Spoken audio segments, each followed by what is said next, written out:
Bonjour à tous, alors aujourd'hui nous allons voir l'évolution des films DC Comics à travers leur notation IMDb. Donc comme vous pouvez vous en douter, ce graphe représente la notation IMDb de tous les films DC Comics sortis au cinéma entre 1966 et 2020.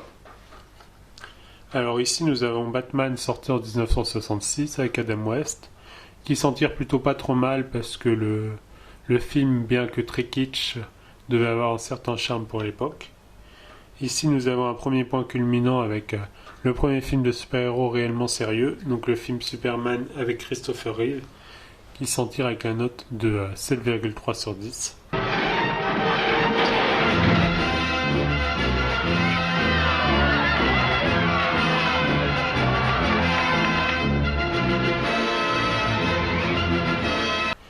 Et ensuite, les films Superman amorcent une longue descente aux enfers. Donc Superman 2 se maintient à peu près. Et ensuite, nous avons Superman 3, donc qui n'est pas apparent sur la courbe parce que cette portion de courbe forme une droite parfaitement linéaire. Donc Superman 3, 5 sur 10. Supergirl, 4,4 sur 10. Superman 4, le film de super-héros le moins bien noté de tous les temps. Pour DC Comics en tout cas. Donc il y a une note de 3,7 sur 10.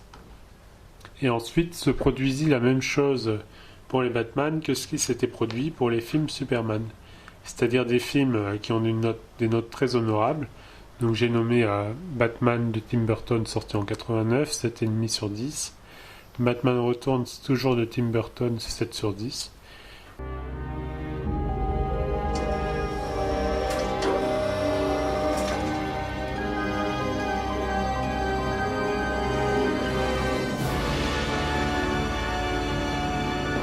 Et ensuite, une descente aux enfers. Donc, pour cela, nous pouvons remercier Joel Schumacher, qui a fait Batman Forever en 1995 avec Val Kilmer, 5,4 sur 10.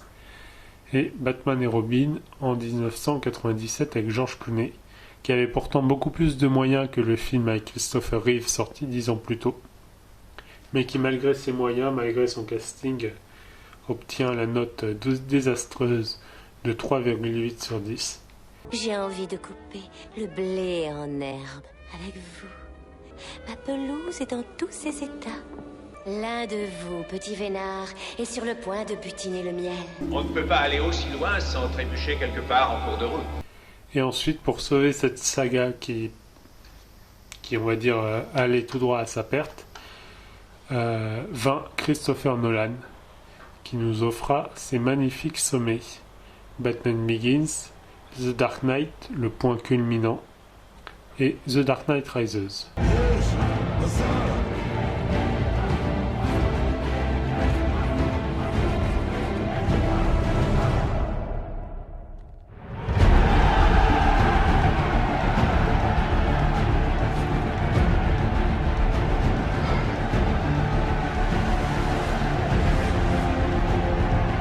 Nous avons pleuré, nous étions si fiers. Merci Christopher Nolan. Entre les deux, il y a bien sûr deux crevasses, donc qui sont Superman Returns avec Brandon Routh, qui est un peu une pâle copie de Christopher Reeve. Il lui ressemble physiquement, mais il ne dégage pas le même charisme. Et Green Lantern, qui est un film qui était franchement pas indispensable. Et après The Dark Knight Rises avec Christopher Nolan, c'est là que les choses se gâtent à nouveau, avec l'univers étendu de DC Comics, le DCEU, qui n'arrive pas à faire les mêmes performances critiques que les films de Christopher Nolan. Donc nous avons Man of Steel qui s'en tire pas trop mal avec la note de 7 sur 10.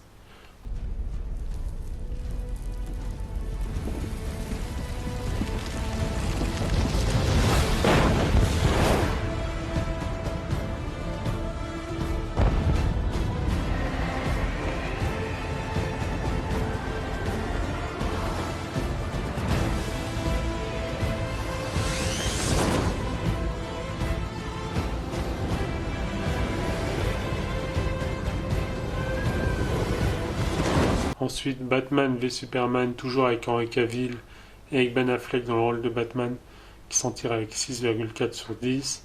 Suicide Squad. Nous avons un beau score pour Wonder Woman qui s'en tire avec 7,4 sur 10. Qui était vraiment bien réalisé ce film-là.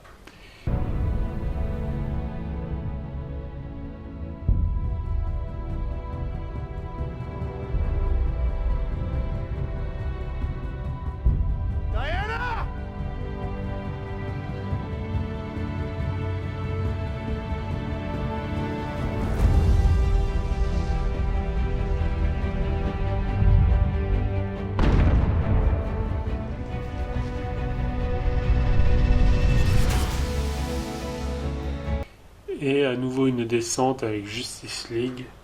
Pas question de subir un autre échec, vous le comprenez. Alors ces deux points-là, c'est les films Aquaman et Shazam sortis en 2018 et 2019. Donc ils sont notés 6, 9 et 7. Nous avons à nouveau un point culminant, un beau pic, grâce au film Le Joker de Todd Phillips, sorti en 2019. Et en 2020, c'est à nouveau une descente avec les films Birds of Prey et Wonder Woman 1984. Donc Birds of Prey qui est noté à 6,1 sur 10 et Wonder Woman 1984 qui vient tout juste de sortir et qui est noté 5,8 sur 10 pour l'instant. Et il se pourrait que ça descende en plus. Et voilà où on en est, après tant de jours d'espoir, tant de rêves et d'efforts. C'est une blague, j'espère. Trop fun, c'est la soirée pyjama. Oh, on commande une pizza, on fait des mojitos. Sois sur le coup, Harley. Vous avez peut-être assez bu. Donc qu'est-ce qui s'est passé entre Wonder Woman sorti en 2017 et Wonder Woman 1984 sorti en 2020? Et qu'est-ce qui se passe globalement chez DC Comics pour ne pas tirer leçon de ses erreurs et également de ses succès, et pour ne pas réitérer et pour ne pas s'inspirer des réalisations de Christopher Nolan là. C'est ça qu'on veut voir, c'est ces trois sommets qu'on veut revoir à nouveau, qu'on veut retrouver. On veut les retrouver, ces sommets. Échec superbe, un bel échec, un beau gaspillage, Made in America dans toute sa splendeur.